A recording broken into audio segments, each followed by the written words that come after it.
Hello there, how are you? I hope you're hanging in and keeping relatively sane. That's what we're all about. I'm just here to keep you company, your emotional support cougar.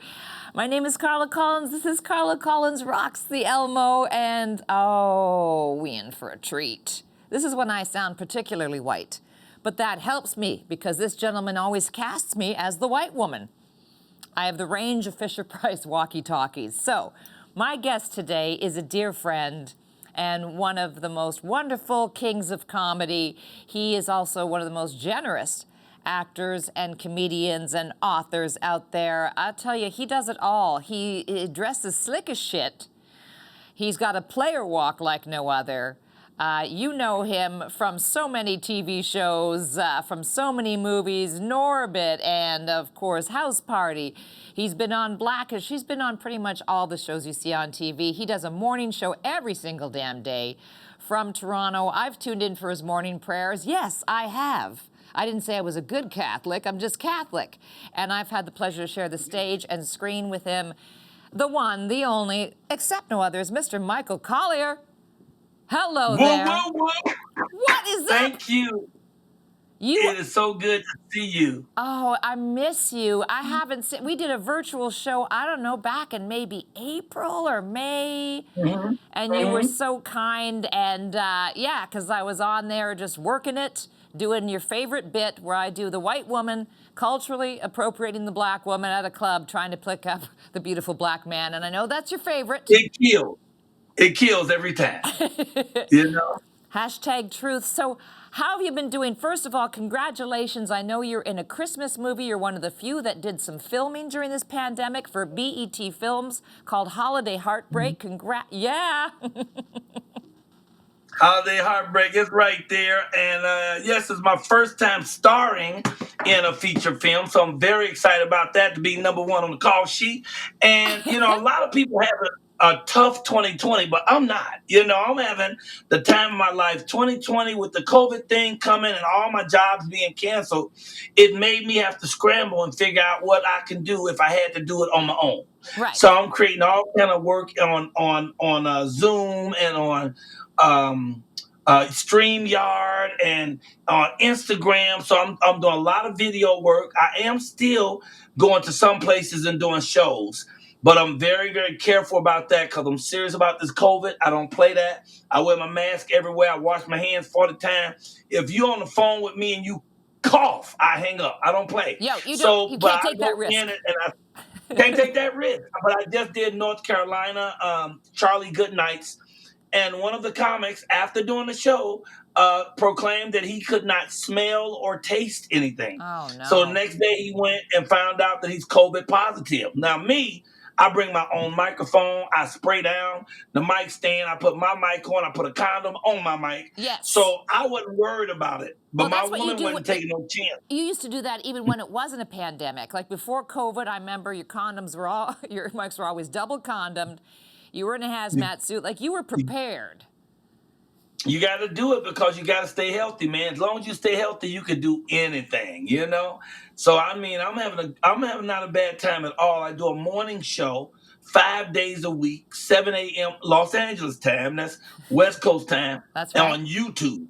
The Michael Colyar Morning Show on YouTube. And we do that. And then every Wednesday night at 6, I do a superstar interview. So I've interviewed Wyclef Jean, Russell Simmons, Brian McKnight, Yolanda Adams, you know. So every Wednesday at 6 p.m., that's West Coast time on Instagram, I do that. And then every Thursday morning at 11 on Instagram, I read books to the children. So I read one children's book. I do 2 poems by Shel Silverstein. Then I'll break out some puppets. So I'm staying youthful. The one-man show, man. Breaks out some puppets being my favorite moment because I think I'm going to have to turn into this children's show. No, I've listened to your podcast, the one like you get some crazy-ass talent on that. Like A-listers, like you say, Wyclef. Every time I check in, you got Sinbad. You've got the giants of the industry. Now, are these all people that you work with, Michael, or do you just know them? Like, what? Like, is it just because you look like Dapper Dan and Santa had a love child at the North Pole? Because I'm God telling you, this bless is like you. the most pimp Santa outfit I've ever seen, and you have a bit of the white It's beard about going. 50-50, it's 50-50. You're gonna see the outfit, Yeah. Oh, I Y'all know. gonna see the thing. Y'all might as well see all of it. If we gonna do it, let's do it right. Players You know how walking. we roll. But yeah, so I Style it. think I know half of Work. those folks. Half of them I either worked with them, or I've met them, and the other half, it's a blessing. The other half are just fans of mine.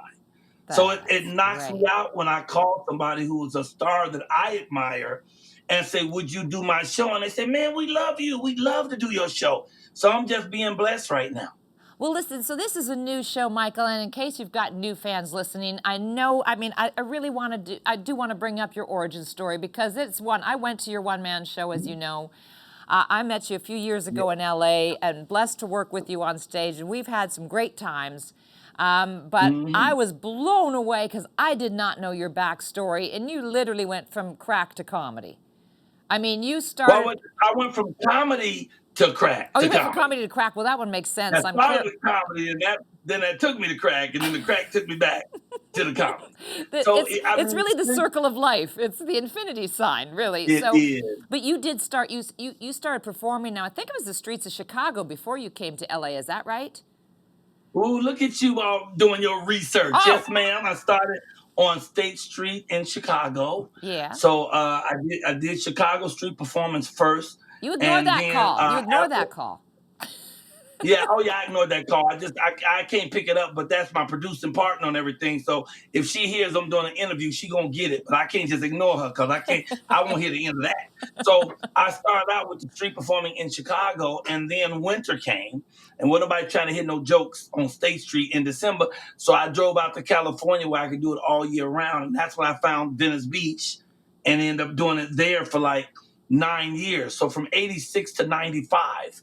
I would do 5 1-hour shows every Saturday and Sunday on Venice Beach. But somewhere along the way, I actually started making real money. All the stars and people would come out and see me, and suddenly I had a whole lot of money and no responsibility. And so I think cocaine is, this is Robin Williams said this, cocaine is God's way of saying you're making too much money. So That's next thing you right. know, I found myself in an addiction, and that addiction carried itself, 23 years. I was a functioning addict. I was doing film, television, stage, comedy shows, everything. And you didn't know I was getting high unless you was there getting high with me or you sold it to me. So I did this for 23 years, and along the way I realized how much stuff I missed, how many things I lost, how many opportunities, how many friends, how many relationships. And I got sick and tired of being sick and tired and turned that around through the help of God, and my family. I turned that around. So come March 1st, I'll have 10 years of pure sobriety. And now I am Congratulations. smack dab in the middle of my dream. I'm doing everything I've ever wanted to do. I'm doing TV shows. I'm a star of a movie. I'm doing stuff and I never could have accomplished if I was still out there getting high. And all of these things, I think, are gifts of sobriety. So, if someone's listening right now or watching us, Michael, and a lot of people, a Mhm, lot of folks are struggling right now. I don't need to tell you that. Everybody's got mhm. their challenges and trials, and not everybody's killing it in the pandemic like you are. But if someone's Right. right now hearing your words and saying, "Look what happened! This guy turned it around, and he's getting all these beautiful gifts, as you call it," which I really like. Did you have a Mhm. watershed moment? Did you have that epiphany or that moment in time where you're like, "This can't continue"? Yeah, that's how it was. I would come home 3:30 in the morning, sneaking in the house after being out there getting high all night. My heart pumping fast, I'm sweating like R. Kelly in the playground. Uh, and there would be my wife laying there crying again. And I guess that's when they say you get sick and tired of being sick and tired. I remember it's like 3:30 in the morning, and I finally picked up the phone and called Cocaine Anonymous. And they invited me to come right out to a meeting the next day. And I went to a meeting, and for about 9 months, that worked. But, Okay. sometimes you fall back off. They say sometimes relapse is part of recovery. I don't think that's always true. I think relapse is part of tripping. Recovery is part of recovery. But I found the easy out one day. After being sober for about 9 or 10 months, I missed crack. Have you? You ever miss crack? Anyway, I missed crack. Well, you don't And miss what you never had. no, you can't miss what you never had. That's true. But I missed it, but I missed it like the bad girlfriend. You know, the one who's a real good lover. But when y'all through doing the do, you want to get out your house. Don't you call me no more. Anyway, I missed it. And next thing I know, I found myself right back where I started. Because if you stop and you're an addict and you go back, when you go back, you start where you left off, whether you know it or not. You don't start and say, I'm just going to have a little bit. That's what you trick yourself into believing. Right. I'll have a little bit. But once you get a little bit, one hit is not enough. 1,000 is not enough. And next thing you know, you're back where you started. And I found myself maybe a year later back where I started. And I found myself again at 3:30 in the morning, coming home the same way, sweating like R. Kelly, same thing. This time R. Kelly's on a babysitter. Now, when Yeah. well, I mean, to be honest, because we're not talking just alcohol or cigarettes. I mean, I think it's probably hard to be a social crack smoker. But I don't know. Like, I just have crack around the holidays or just at parties. No, yeah, it's not really a social drug. It's not really a drug that's just recreational. No, You know, no. what happens is you start getting high with drugs like coke and meth and heroin and stuff like that. You start by smoking them. And Okay. then they end up smoking you. You know, so Wow. you start by using them, and in time they use you. You know, and then at some point you got to get a hold of yourself and determine what's more important. What do I want out of this life? Do I want to stay stagnant? Do I want to plateau and be stuck every day with this nonsense, or do I want to turn my life around? Do I want something better? You know, and I the second time I did this at 3:30 in the morning, and here I am in the same place sitting on the bed with my wife crying. I pick up that phone again, call Cocaine Anonymous. I'll be damned if I didn't get the very same person, Greg No. C, who picked the phone up a year ago. He picked the phone up and said, "Hey man, we've been waiting for you. Come on back down." And I haven't been back out there on that since. Like I said, as of March 1st, I have 10 years of pure sobriety, and all the things around me are the gifts of sobriety. My queen, Your my new beautiful home, I never wife, owned Kelly. property. You've got so Yes. many great people around you who you work with. I've been, Mhm. I've been blessed to be in meetings for podcast. Before this hit, we were going to go over and see Uh-huh. Kevin Hart's people. I got to be Right. on set with you for a house party, little nugget that we Right. did together. It's always pure. Like you are like pure joy. You were like a can of Red Bull come to life in a beautiful silk suit that looks like the fuselage of a 747 Mhm. out of Vegas. Like you're always pure joy, and I just so Mhm. need that. I mean, sometimes I'm just watching your shows thinking, holy crap, on a cracker, where does he Mhm. get? Notice I said crap on a cracker. Where does he get I that love that. energy, right? I mean, where and you always seem to be like that. And where does I, that joy come from? I, I know you were close with your mom. I know you love your mhm. queen. Is it God? Where does Mhm. that come from? Because we need it right now. Are you selling it? I think no, I am, but I am renting it. I Okay. think it all comes from good old God. You know, for me, I wake up every morning with an attitude of gratitude. Because, like I said, being out there doing drugs for 23 years, so much stuff could have happened to me. I could be dead by now. I could be in jail. I could have lost my touch at this comedy thing. I could have Right. lost my craft. And here I am still doing everything I love to do, and people are paying me for it and respecting me for it. And I have a queen and I have a home, and I mean, I ain't got no money because of COVID, but I don't care because I got God, so I don't have fear.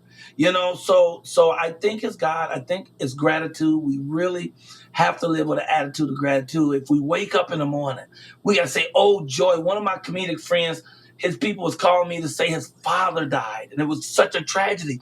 Please call him. And so I called him, and he said, "Yeah, man, he died, man. All his siblings had already gone. He's the last one. They took him too early." And I said, "How old was he?" 90. 90? Well, gee, how long do y'all want him to be here? Let the man go on and rest. He's 90. So we are blessed just to wake up in the morning, just to be able to speak. Or like the guy told me, the comedian, he could not taste or smell. We take the smallest things for granted, man. to be able to taste food, to be able to smell the flowers, to be able to get up in the morning and roll over and see your queen or your king lying there smiling at you. Those are the precious things, they don't cost money. It's life. It's life. And so I'm just thrilled and overjoyed to be here and to be doing what I love to do and to have God as the leader of my heart, the king of my universe, and the head kookamook and bottle washer of my life. Preach. Michael Collier, you're taking us all to church. I wanted to say a couple things while I have you, because I know you're a busy man. I want to say a big congratulations. I was so thrilled and so proud of you, because we're like family. And when I saw your name first on you sent me the trailer for Holiday Heartbreak. And you're so good. It's so wonderful. And I had to make Thank this, you. and I got to tell you, because I've been in a Christmas movie years ago called Crazy for Christmas. And my older gentleman lover's in one, and they play them every Christmas. So we've sat through the Yeah. Hallmark ones. But can I take this opportunity to tell you the marked difference between a white Christmas movie and a black Yes. Christmas movie? Yours are good and Just funny and maybe. real. Like, the best is, I'm like, just in the trailer, they're like, oh, look at all the ho ho ho's, and you're like, I will rip your ass. And I'm like, this is much more like my family during the holiday season. What ours is always like, basically in a white Christmas movie, a very pretty young girl who doesn't like the holidays for whatever reason, I don't know, Grinch haunted her as a child, falls in love with what appears to be a gay man who teaches her to enjoy the holidays, and it's all very sterile. So to me, that was the difference between your movie and the ones I grew up on. Different. Yeah, it's different. We have a certain flavor, that's going to happen in ours. It's so funny because I was telling you, one of your producers, when they was trying to get me on the phone now because we had a mix up on time. And I was at the mall because there's a homeless guy on the park bench. And when we saw him yesterday, I told Kelly, I said, I want to buy to do some draws, some draws and some clean socks. And you don't know how wonderful that is when you're sleeping on the ground or under a bench to have on clean, fresh underwear and clean socks. So I went back to find him. He didn't even know his size. So I was heading into the mall when they called. When your producer said, hey, ain't you supposed to be on the phone with us? So I'm standing outside the mall for 10 minutes trying to work this out with them. And the whole time they playing white Christmas music. So I'm like, I am sitting here listening to white Christmas music for 15 minutes so I can get on this show. I was stuck listening to it too because I'm outside the mall where we're trying to figure it out. So I couldn't even run into safety. And they just keep on playing Burl Ives and all these people singing the white Christmas. I thought, oh Lord, I got to get home. But no, it's very Christmas is effective my at Guantanamo favorite Bay, though. It's really effective. The prisoners just start spilling. It's just Talk Christmas about music. torture. I have a bit, Michael. Before we get back to your beautiful heart, I have a bit where I say, I think Christmas music is really stressful, especially that one Carol of the Bells, right? Where it's like, hark, hear the bells, sweet silver bells, all seem to say, Merry, Merry, Merry. I'm like, that sounds like something off The Omen or something the White Stripes would sing. How is that calming during the holiday That's season? torture. That's pure torture right there. They might as well give me the water torture if you don't do that. Oh yeah, like you just, at this point, I might as well just play Nickelback while we're doing this interview. I need to know. Can I just say how much I love you Oh, and how very great I think you are? From the very time I met you, the first time I met you, I stayed to hang out because you walked in the room and you went on stage and you did a whole thing about me being a pimp. It was so flat because I'm always suited and booted. And when white folks see black men in a suit, they think he a pimp. White man in a suit, he's a businessman. Anyway, you came in and did a whole routine about that's my pimp over there. It was hilarious. I was laying on the floor. I said that I wanted us to make a sex tape. Because I like when Michael's on top of me because black is so slimming. All right, listen, I'm bridging the gap. I'm solving racism. And the white people was in there watching you like this. Yeah, my entire act scares white right. people, and you know me. I'm just trying to bridge the gap. I'm trying to do uplifting stuff, and I was so honored that you stayed and that you were so kind afterwards, and you've been wonderful since. So I was really thrilled. We connected right away. I think you have one of the sharpest minds in comedy. I've gone to several of your shows, and each time you write a block of an hour of material, and it's all fresh. It's just all new stuff. When I go, I'm thinking I'm gonna hear a third of this I've heard before, but no, all of it fresh, fresh, fresh, hot and current, and right on top of whatever was going on at the time. So I will always try to find ways to work with you because I think you are the bomb.com. You are great. I got to Yeah. trademark the bomb.com. I don't have children or much of a life, so I do a lot of writing. And Oh. it's better. It's better than heroin. But I gotta know, Michael. You gotta tell me while I have you here. Where do you get your? You got a heart like a whale. It's this big, beautiful shine. Like, is that from your mom? Is that something you've had? Were you like the sweet kid at recess? I gotta know because we're all like, I'm telling you, you got like disciples now listening to you. You're I taking don't us know how all. sweet I am. It's I know that but my you mom was are. great. My mom was great, and I just know that I'm grateful. I think everything I got is a blessing. Everything I got is a gift. I mean, I'll be on stage telling people that I know I'm blessed because all I do is stand on stage and say silly, giggly stuff, and then people give me money. So I know that I'm blessed. Every time I drive down the street and I see one of them guys with the tax sign, he dancing back and forth. He got to be there 8 hours waving a sign. I just say, thank you, God. That all I got to do is tell jokes. When I see somebody doing heavy work, I was watching a guy driving a truck the other day. He's a trucker. Man, I can't imagine driving across the country for 3 days just to get that paycheck. When all I got to do is, like you, sit down, be creative, come up with something funny because laughter is healing. It So we're is. healing people. We are creating a social environment that's humor. If you can laugh through a thing, you can get through a thing. And right now, when you got COVID, when you got that orange hair fool pretending to be president, screaming and crying like a baby because he got to leave the house, when you have racism at an all-time high, if you can't laugh, you're going to mess around and choke somebody. So we are healing people with what we do. We're like the ambassadors. And so I feel like we have a purpose.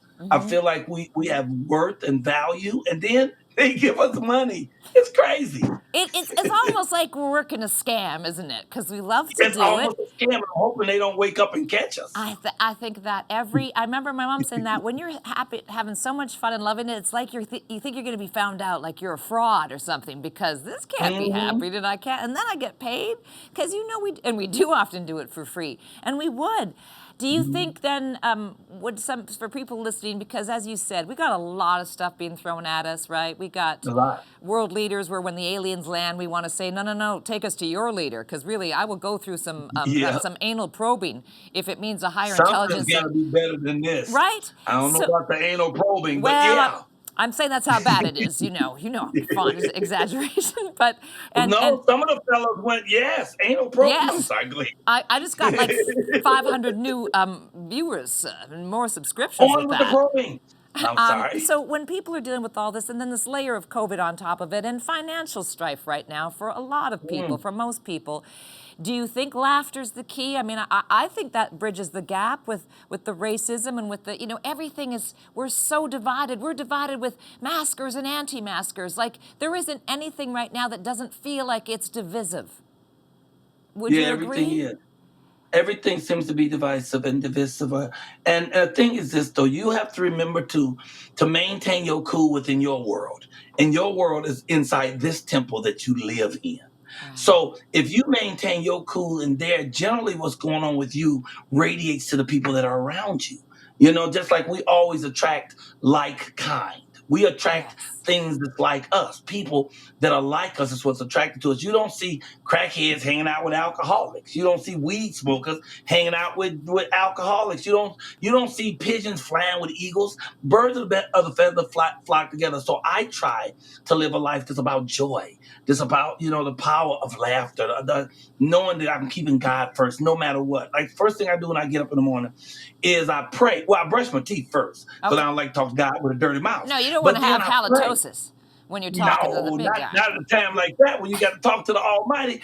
But my prayers aren't about begging, like, oh God, give me this, oh God, I need that. I know God already wants me to have what I want to have. The thing is to set your intention. So when I'm talking to God, I'm being grateful. I'm saying, thank you for this, God. Thank you for that. Even the things that I don't see before me yet, I know they come in because I already asked you for them. So I'm saying thank you. So some people say to me, the universe has cursed me or the universe has blessed me. The universe does neither one. The universe responds to your vibration. So whatever you're sending into the universe is what the universe is sending to you. So I wake up every morning with that in my mind. So I get up in the morning and I just want to send love and light and positivity and prosperity to everybody I see. I want to lift everybody up because I'm selfish. I know that if that's what I'm sending, that's what I'm going to get, you know? And so I can't see a guy laying on the ground. Me and Kelly was in the car when we saw him yesterday. Laying on the ground, bundled up in his stuff. We took our sandwiches and gave them to him in a $2 bill. And as soon as we pulled off, I said, you know what he really needs? Clean drawers. Clean drawers. And then when I got on my radio show this morning, I invited everybody on my show to please do that. Go out and find somebody homeless and say, can I buy you some drawers and some socks? I'll be right back. And so I'm not going to ask you to do a thing that I'm not going to do. So that's what I'm doing as soon as I get off with y'all. I'm going back to the mall. I don't know his size because he wouldn't speak words. And I said, well, do you know what your size is? He didn't know the size. I said, well, can I get you the drawers? He said, yeah. So I'm going to go and find somebody walking in that mall whose frame looked like his frame. And I'm going to walk up to him and say, excuse me, what is your draw size? Now, I'm hoping they don't punch me in the face, you know? And then I'm just going to guesstimate and get this guy some drawers and some fluffy white socks, man, you know? So I always know a closer, Michael Collier, and I'm, by the way, going to start calling you the Reverend, the good Reverend Michael Collier, because that's the best sermon I've ever been to in my life, and I know that the answer, not just everything within reflects without. Two words: clean drawers. Clean drawers is it, baby. Clean, crisp drawers, just like when Kelly washed my laundry. When she get through and bring them drawers in, they crunchy and fresh. Burn my clothes, Margaret, I'm going to heaven. I have never heard anybody happier about laundry. And that is the magic of you, Michael Collier. I love God you. is great. Thanks for spending a little bit of time with us. I'm glad to have been here. This has been an honor and a plum-pleasing pleasure to spend time with you, who I absolutely admire. And I think you're a great artist. It doesn't hurt that you fine as hell either. You know you're fine as frog's hair. You ever seen frog hair? You can't see it. It's too damn fine. So it's a pleasure to be here with you. You know, I will ask your folks, because I don't know how many people I got watching me in Canada. So Canada, please go to YouTube and put in the Michael Collier Morning Show. And come and see me in the mornings. 5 days a week we're there. We give away money and gifts. We have all type of artists. And follow me on Instagram under my name, Michael_Collier, Colyar. And maybe one day I'll get to come back up and do some more comedy in Canada. Absolutely. We're going to plan a whole tour with you, my friend. And you'll come back on this show, too? I will anytime. It was a plum-pleasing pleasure. And working with your folks, they were so cool and so patient. Because they could have got impatient because we kept going and kept trying and trying, but they stayed solid the whole time. So I really appreciate it. You know why? You know why they were so solid? Clean Because you beat them. drawers. Clean drawers. Clean drawers! His answer, by the way, was because you beat him. And clean drawers. Why do you think they have clean drawers? Because I beat them. I run a tight ship, Collier. I run a tight ship here. Do y'all get BET in Toronto? We do. Of course. Yes. So make sure you see my movie, Holiday Heartbreak. It is so good. You are wonderful in it. You are wonderful. Oh, my God. Well, you know I'm doing a private premiere at my house. It's just me and Kelly. That's it. I don't have a red carpet. I'm going to buy a red carpet remnant, and I'm going to lay it out front. I'm dressing up, and I'm giving out flyers to all my neighbors to let them know when the movie is and when I'm going to walk up to the door. So they can stand along the side and take pictures, just like I got paparazzi. Right. And then me and Kelly will sit in the living room alone together with non-alcoholic champagne and snacks, and I'm going to bring that thing in just like I'm at the Academy Award. I think you make every day like we're at the Academy Awards. You sure made us all feel like that right now. Oh, God bless you. Thank you. I love you. appreciate you so much. I love you more. Oh, Continue to have a great show. I feel like doing this because can I get an amen? Amen, amen. And a woo, woo, woo. Michael Collier. Love you, King. Blessing. Happy holiday, Queen. God bless you. Bye-bye. Bye. Thanks. I mean, come on. Come on. I'm just saying you're so happy that you tuned in today for several reasons. First of all, Dr. Zira is wearing a hoodie. And I think I look fancy thanks to my fabulous makeup doll, Temmie, who I want to give a shout out to. And I'm so thrilled you're here. Welcome to Carla Collins Rocks the Elmo. We're just doing this because we want to keep you company and keep your spirits lifted, maybe keep you laughing, and, and keep on roxing. I'm trying to make that a thing, kind of like Carlaholics. It didn't catch on.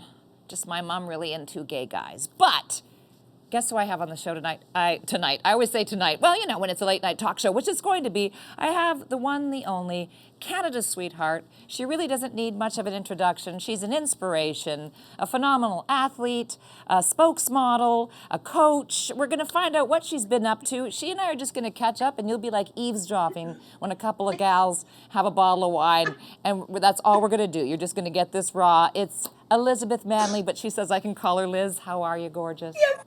I am so excited to see you.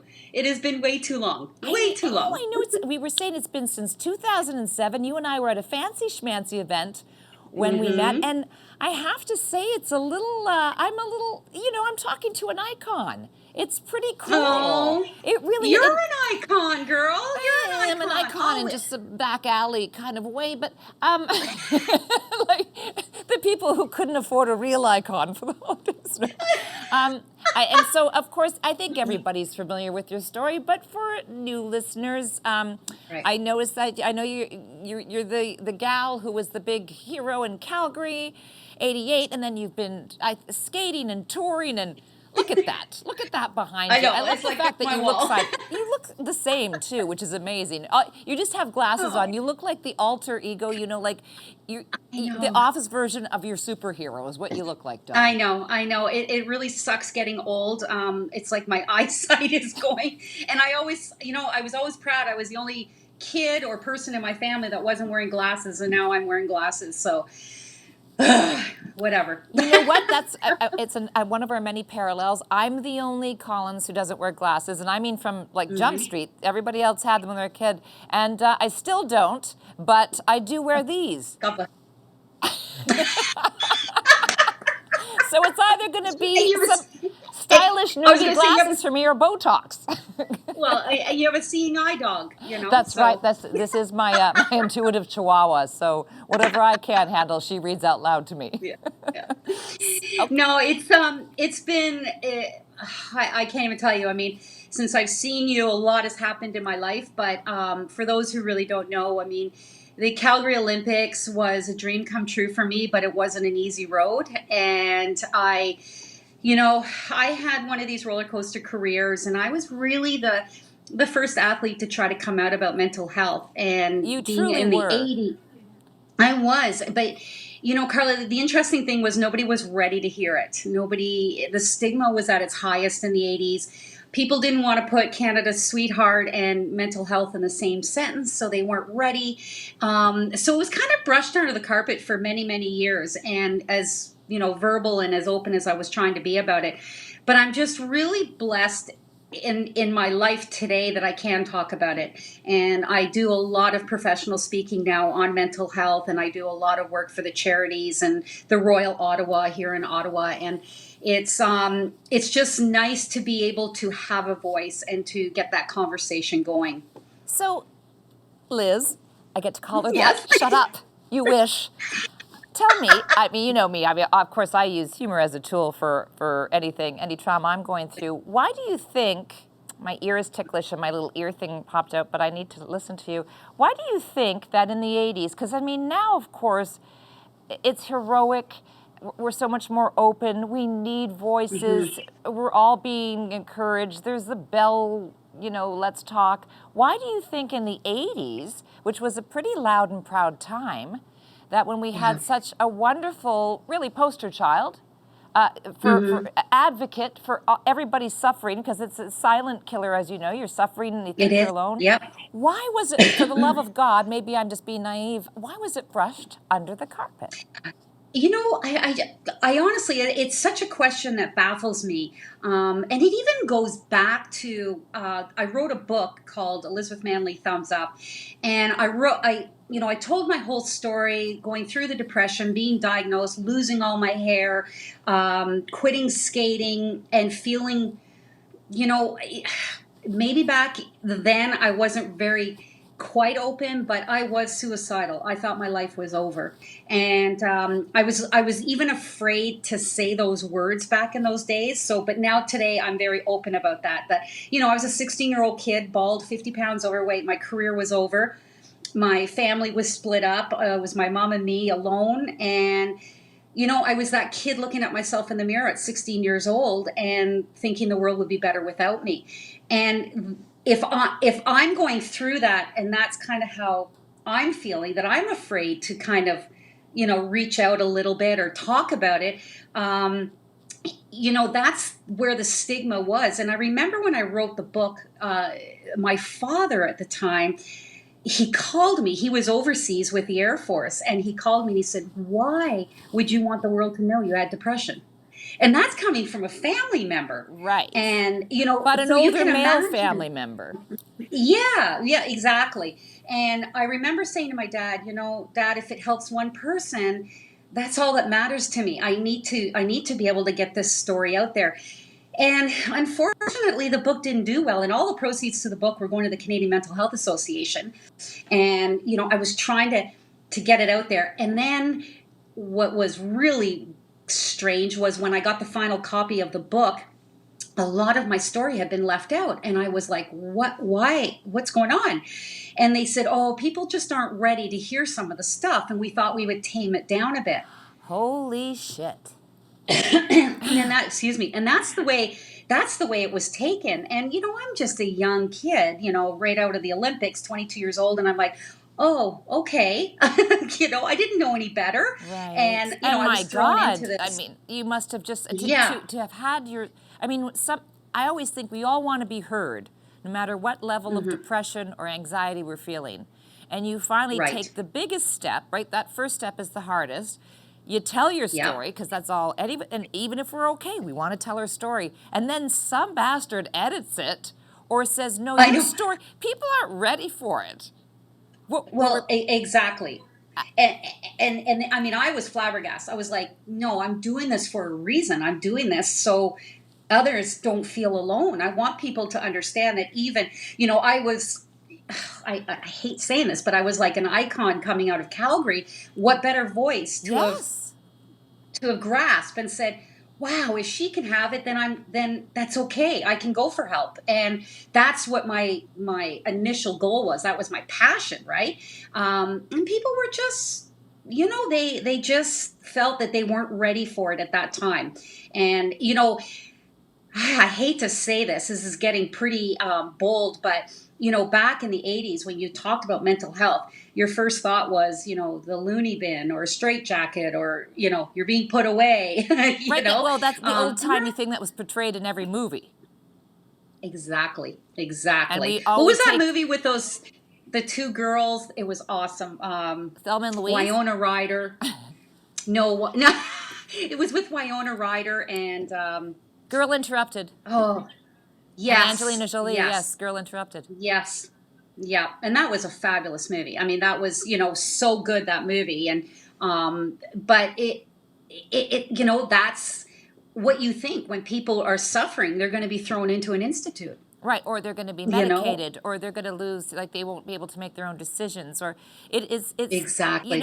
we're such an open society. I mean, meanwhile, like the Kardashians are having colonoscopies. I don't, like, there's no mystery on one hand, right? All of a sudden, Yeah. reality shows came out, and there's like nothing that's off the table. There's Yep. nothing that's taboo. It's not like old timey. There was mystery and smoke and mirrors, and everybody kept a little something to themselves. Now it's like, here's a graphic sex tape, and I have a career. Yes. Yet still, but mental. I mean, I tried. It didn't work out as well for me, but I was going to say, I wish I'd have known that I back wish I then. had selected a better partner. But my sex tape was with a jockey, and it's just me using him as a loofah. It wasn't a bestseller, but you know, you make wrong decisions when you're younger. So I'd be so much further ahead. Oh yeah. Oh yeah. But it still seems, I'd say better now, but for the longest time, it was still taboo, though. The mental health It was. is like, it's not space, the final frontier. It seems to be the mind, or talking about whether it be, you know, being diagnosed with manic, bipolar. It's still, you can see, well, you can't see, but I feel like everybody's anuses are clenching up. Like as soon as It is. that's Yeah. right. Have you, like people are like, oh, Yeah. I'm so As soon as that awkward. word comes up. Yeah. Yeah. As Now, soon as that word comes up, that's exactly what people feel. They just kind of, I'll be honest. When I was going through it, it wasn't taken well by my skating federation. And I remember they called my mother before the national championships, and they wanted to make sure that I wasn't going to nationals. And my mother said, I'm confused. My daughter's very ill. And they said, we know, but this is exactly what they said. They said, we've heard what she looks like, and we heard what she's going through, and being our present national champion, which was the year before, she would embarrass us on national TV. oh my, That is what I'm speechless. yeah, I yeah. really, And you know what? It actually lit a fire under my, am I allowed to say ass? It lit a fire under my ass. Because it just got me so angry, the lack of support and understanding of what I was going through. I mean, it was hard enough that I didn't understand, let alone people judging me like that. And I went to that nationals and I lost my title, but I walked away on my terms. Right. And then that's when I ended up getting the help. And then, of course, 4 years later, standing on the podium in Calgary, every single one of those people were standing at my side, reaping the benefits of what I did. So. Oh, well, humans, if there's one thing that we're very predictable, aren't we? But I mean, listen, you talk about the federation, like we don't want to be embarrassed. There's cover up after cover up in sports, and it's really being blown apart now. I mean, look what happened with American gymnastics, as you know, and the Netflix documentary, and whether it's predators, molestation, like women being abused, or having to put up with ridiculous conditions at the workplace, and the federation. It seems like a lot of this, at least it's it being brought to the surface. I think we're far from correcting. And again, they're molding young minds. Like how much of that? I mean, you're young. You're still being formed, and you have. Well, I love that it's called the Federation, like it's Star Wars. No, no. But you're absolutely correct, because as you're being trained, you're also being trained to shut up. Yeah. And not show your feelings. I always joke about this. When I was 14 years old, my off-ice partner in the gym, when we go do lift weights and everything, when I was 14, he was 14 too, and it was Steve Yzerman. You're God, kidding. I should have married him. I should have married him. Oh my God, my brother adores Steve Yzerman. The reason I'm having such a visceral reaction is because I think I grew up with a cardboard cutout of Steve Yzerman that was in my brother's, it was his, man crush. He's a legend. And also a legend as a person, if I'm not mistaken. As a person. So can you picture me, a 14-year-old girl, spotting him for weights, and he was 14. Neither one of us knew we were ever going to become anything. I'm not going to go in there and start tearing up and saying, I'm having a really bad day. Can you talk to me? Like, you don't do that. You have to be tough. You have to be invincible. You have to be, keep it all in. I mean, one of the number one comments we used to get is, take the tears out to the parking lot. We don't want to see it here.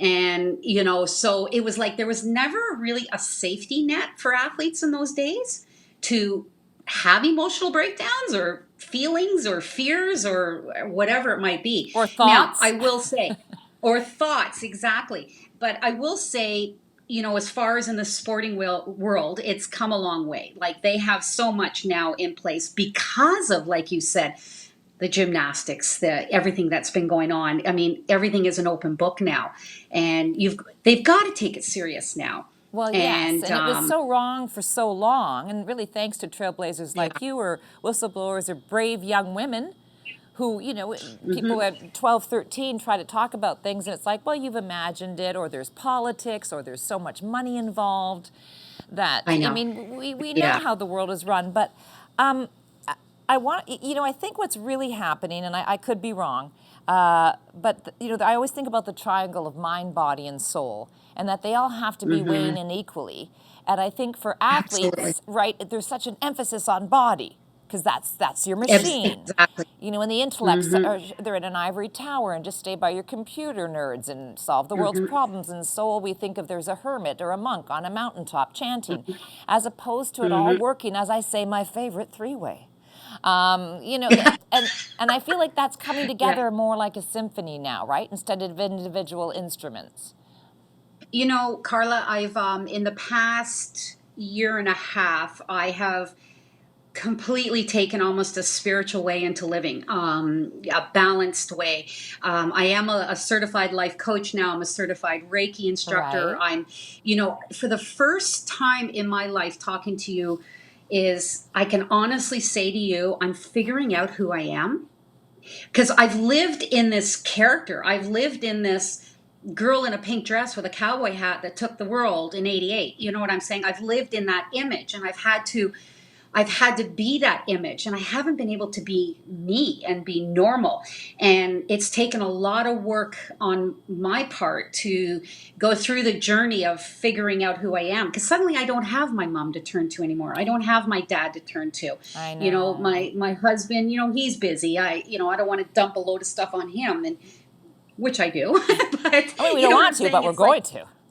We're going to, and nothing better than a bottle of gin and your feelings. It's great, but it's like the next day you still got to get up and you're still with those feelings. And it's taken me a long time, and that's what I do today now. Is I'm working with people to get them to understand, especially with the pandemic. I mean, mental health is really bad right now with the pandemic and everything that's going on in the world. And it's a number one priority. So that's where I am.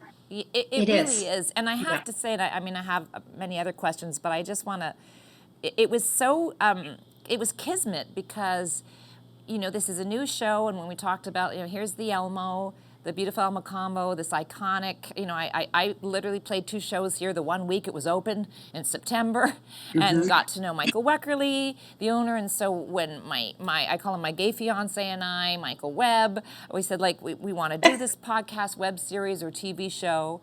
And we all talked together, and everybody, almost the first thing they said, yes, of course, it's a music venue, music comedy, because what am I going to bring to the plate? Besides my charm, baby. And fantastic hair. But and we all said, okay, mental health. Like now it's like it's the first priority. Like I wrote I think I said it to you, I said where, mental health means mental health, and where you can put it in as a slogan. So, and I remember thinking you were the first advocate, at least in my knowledge, my memory, and at the time, it was really just you, doll. Like you were the spokesperson. You came forward.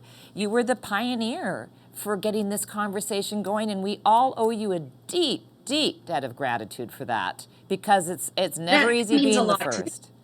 But that means so much. And thank you. That means so much to me. I thought it was so wild, and here's the spiritual part, because I'm tapping that in there too. Remember my three-way? Don't act like you don't think it's sexy. And I'm putting together the dream list, and you message me on Instagram. Meant to be. It's the universe. It's, what? When you're in a good place, you connect with the right people, and you connect with the right energy. And for me, I mean, even the great evening you and I spent together in Toronto years ago and everything, there was a connection of this great energy. And, and I follow you on social media, and then I saw with this and I went, I got to messenger her, because she's just rocking it. She's got, you're eluding good energy. And for what you're doing and talking about mental health and everything is, kudos to you. Because this is a really tough time in life for people everywhere, in every struggling. Career. Yeah. Everybody's struggling. Every corner, every age range, every income tax bracket. That's the great equalizer. And we got to think of some new things, like the old quick fixes. And again, I'm not discounting the bottle of gin, but those quick fixes aren't. We can't just keep doing that. We can't. And I guess in talking to you, I want to know. And did you find a way? I'm thinking you did. How did you integrate your persona, which we all have, right? We joked the other day, like, as RuPaul says, we're all in drag.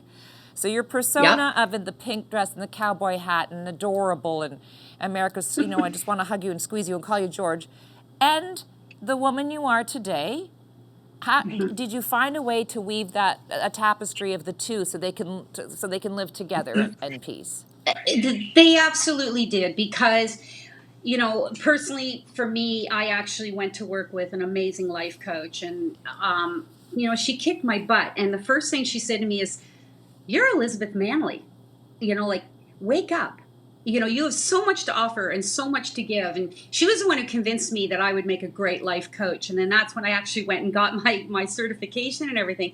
And, I've been able to weave that whole Calgary moment into like how I got there and how I was resilient and how I got through it. And I find today, whenever I have a roller coaster, I mean, you because never it's get cured ongoing, from right? depression. It's chronic. It's ongoing. It's a chronic It's chronic. disease. You don't get cured. No. Exactly. You can't cure depression or anxiety, but you can manage it, and you can work with it in a positive way, and you can see the signs when it's coming on. And you can imagine when my mother passed away, I hit rock bottom again. But I keep going back to 4 years before Calgary, and I keep reminding myself, if I can get through that, I can get through anything. And I have to find that inside. I have to find that person. It's like, that saying, peel the onion back, figure out, why are you feeling this way? What's going on? What do you have to say no to? What do you have to do? It's a little scary sometimes, because I have to say no sometimes, because I know if I'm struggling, I have to say no. I have to give myself that space and that reconnect. permission. And and it's almost like people don't, in our society today, with how busy and stressful life is, we don't take time for ourselves. We don't take that step back. We don't take that walk in the woods with our little dogs and just enjoy outside and breathe and just clear ourselves, right? And so I've made it a personal mission to be aware. If I'm feeling something, acknowledge it. Don't be afraid to go for help. Even like I went back to therapy again, after my parents died, and my first marriage fell apart, and like, I was a mess. I was a hot mess. But you know what? I wasn't afraid. I wasn't afraid to ask for help. And that's the biggest message that I can give to anyone. And if people are afraid to actually go to a psychiatrist or psychologist, then, they can come to me as a life coach, and let's talk about these things. And I think where I can give to my clients is, I've been there. I get it.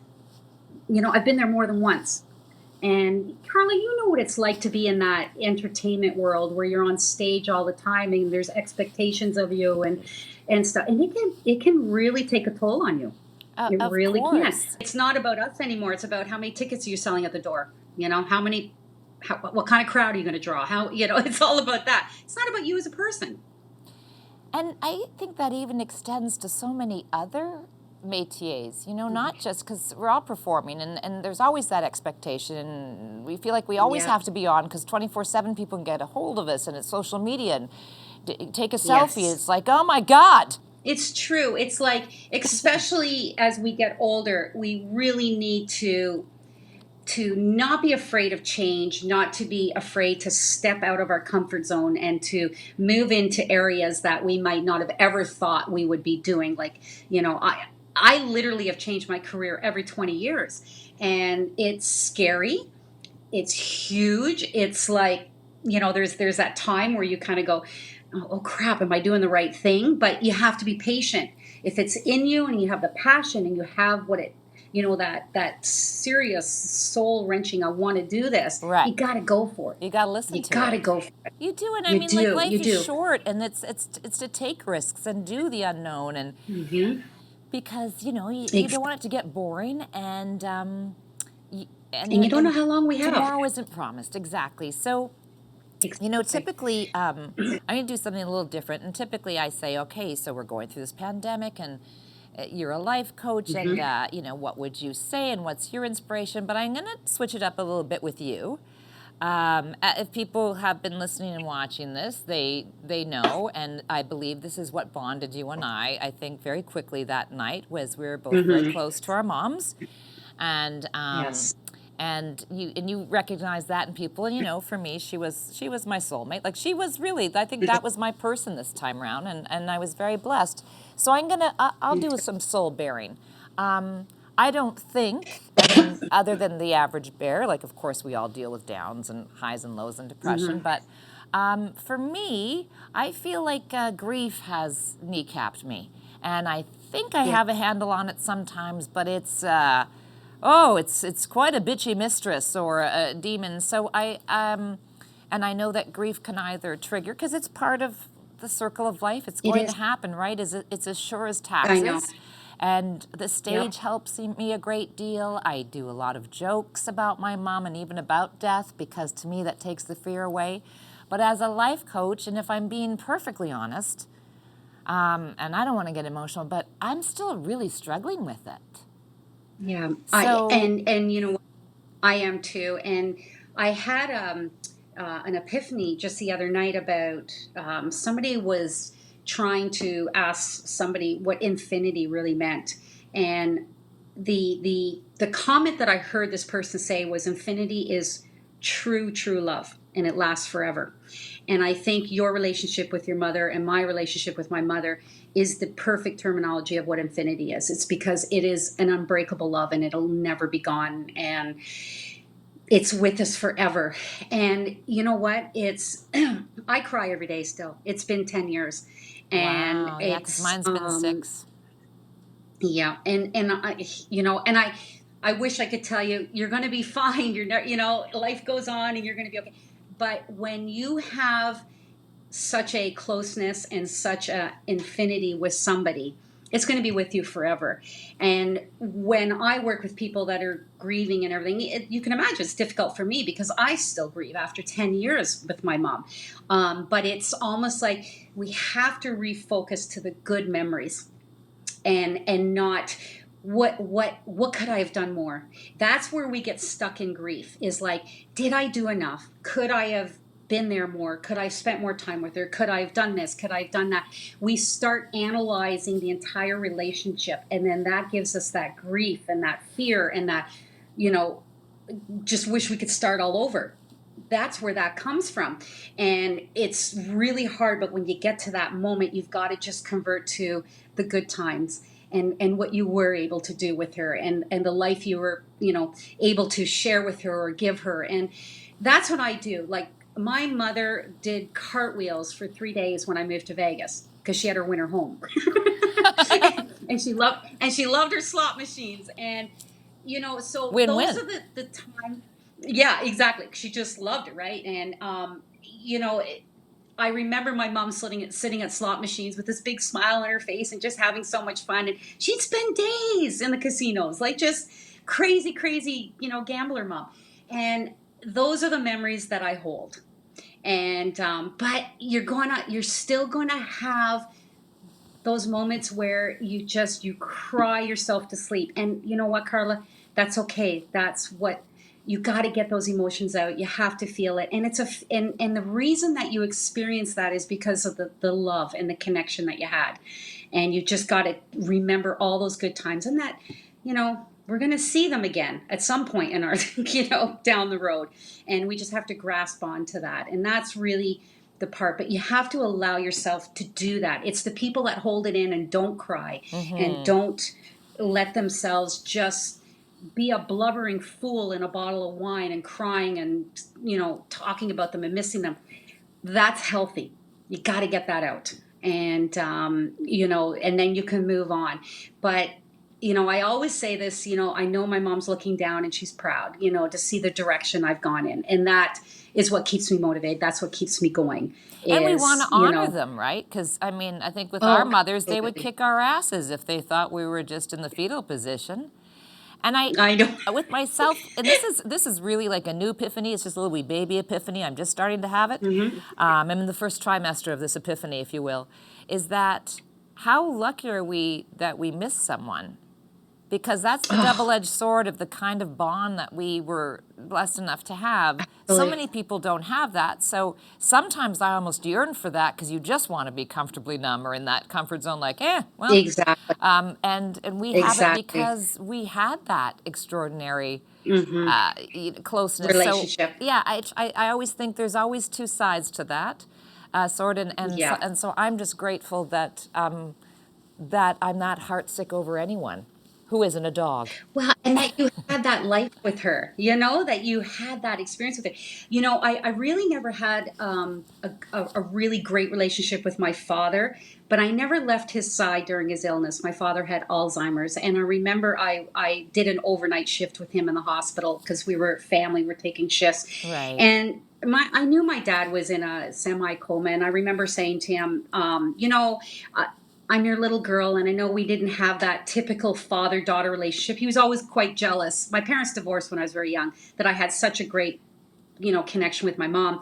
And I said, but I'm always your little girl, and I'll love you. And Carla, you'll die. I went to like a spiritual healer person Right.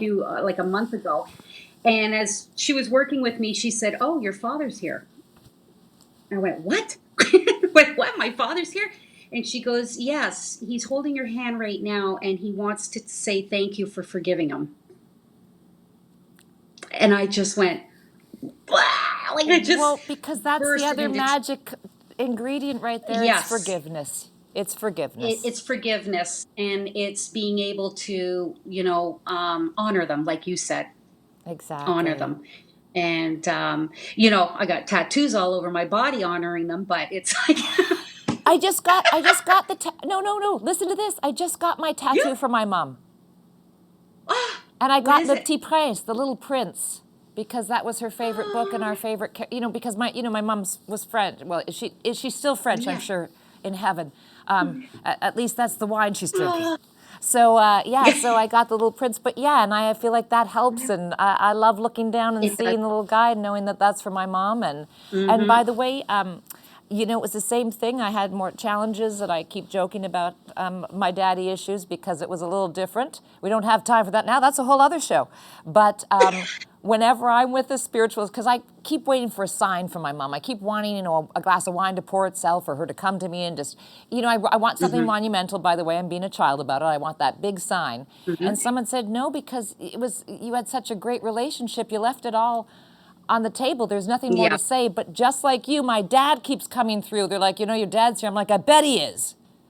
And he wants I to know. borrow I money. know. No, but I mean, because that's our It's, unfinished business, right? but And no, the closure we needed was it's with our true. fathers, not, I'm guessing, I Yeah. don't know. That's It's my, almost like it's almost like a closure, you it kind is. of just need to do that. But it's when you're looking for signs, sometimes that's when it doesn't happen. It's you got to allow them to come to you, Carla. Sometimes if you want them too badly, they get lost. You know Yeah. what I'm saying? Because you're looking around and you're looking for something. But I have experienced many signs with my mom, and I know she's there, and it's reassuring that I know Yes. she's there. Of course, my husband says close the bedroom door, if your mom's here, but it's like, I'm but still it's having like, mother-in-law problems. What? She's over I here? know, I know. I know. Can you tell me where she is right now? Like, so, but it's, it will come to you. And, she's just always know when you're grieving and you're having those moments. She's there. She's with you and she's holding your hand without you even realizing it. I believe that. And I'm just thrilled Yeah. to have had these moments with you. This has been, I'm Oh, me so too. thrilled. And again, I think people, represent how wonderful that you are. I keep saying sometimes I christen people the godfather of comedy or of the industry. And you're like sort of the fairy godmother of mental health. Like you were a Mm. trailblazer. You were really the first that I know of out of the gate. And look what the discussion is now. We can joke, we can It's talk about it, we can have entire shows yeah. based on it.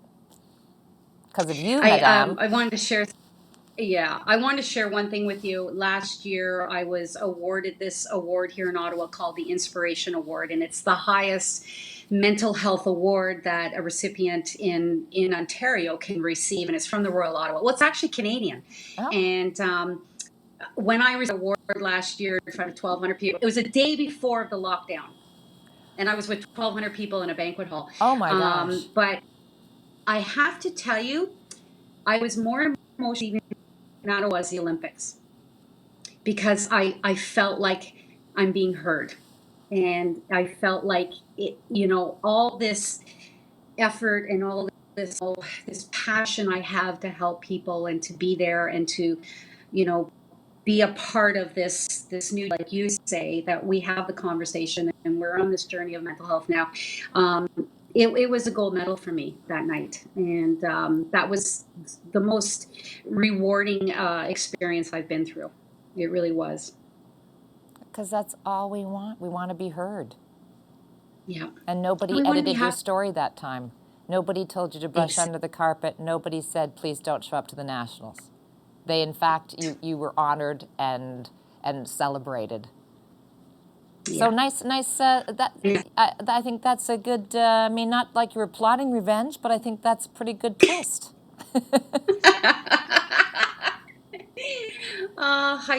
I adore you. Oh, I just love you Absolutely adore you. too, and Yeah. please, like, you'll have to come back. We'll do a mini series. We'll Oh, remake I'd love. Thelma and Louise.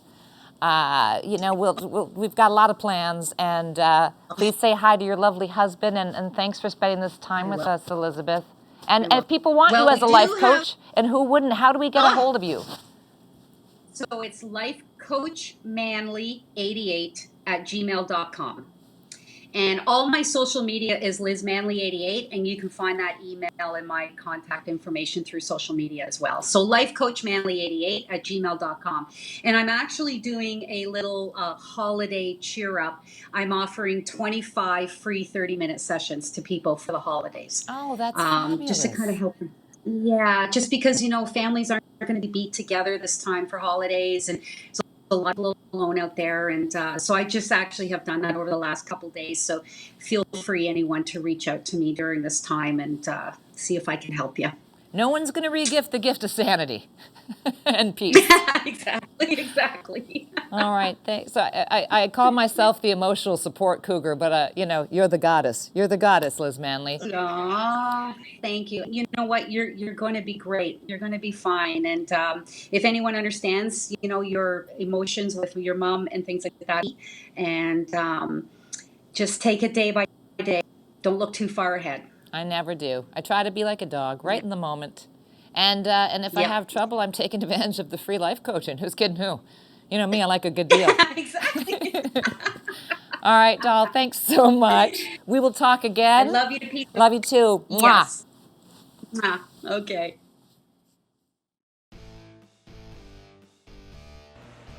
How about that show? First of all, don't act like you're not impressed or aroused that I'm in a onesie. I know you can't take it. A little unexpected holiday pleasure. Okay, so first of all, I want to give a big thank you to Michael Collier and to Elizabeth Manley. Holy shit, right? I mean, holy shit balls. If those two didn't help renew your faith in humankind, I don't know what will. Just thank you from the bottom of my heart for everything, both of you. What a pleasure. We just wanted to give you like all I could think of is a feel-good enema. I don't know why it had to be something up the butt, but there you have it. Christmas port. Now listen, I don't care if you're watching this on Christmas Eve, as you should be, because that's when the show's released. And come on now. Or if you don't celebrate Christmas, or if it's 6 months from now and you're like, bitch, what's with the flannel onesie? And I'll be like, a flannel onesie works any time of year, obviously. I'm Canadian. It's been a hell of a year, and the holidays are hard during a good year. So I just want to send you lots of love. Be kind to each other. And no matter when you're watching this, maybe we can just take the miracle and the beauty of this season and carry it with us for this whole damn 2021. Like you, I'm not with everyone I love this year. A lot of us are not. And even if there wasn't a Jean-Claude Pandam, that's my latest pandemic joke, thank you, I'm running out. I miss my mom at this time every year. So I'm going to end this show with a quote that I think applies to a lot of us if someone is no longer with us for whatever reason. It's of course from her favorite book, The Little Prince, Antoine de Saint-Exupéry. Once again, now you're just aroused by my onesie and the fact that I can speak French. I know, I'm extra, it's a lot. And I may paraphrase a bit, but it goes a little something like this. Again, from The Little Prince. I shall be living in one of the stars. In one of them, I shall be laughing. So, it will be as if all the stars are laughing when you look up at the sky at night. So on behalf of everybody at the Elmo Combo and the Michael Stewart Web Media Group and the Funny Farm, I hope during this time and any time of the year, all your stars are laughing. Merry everything. Captain Morgan's position.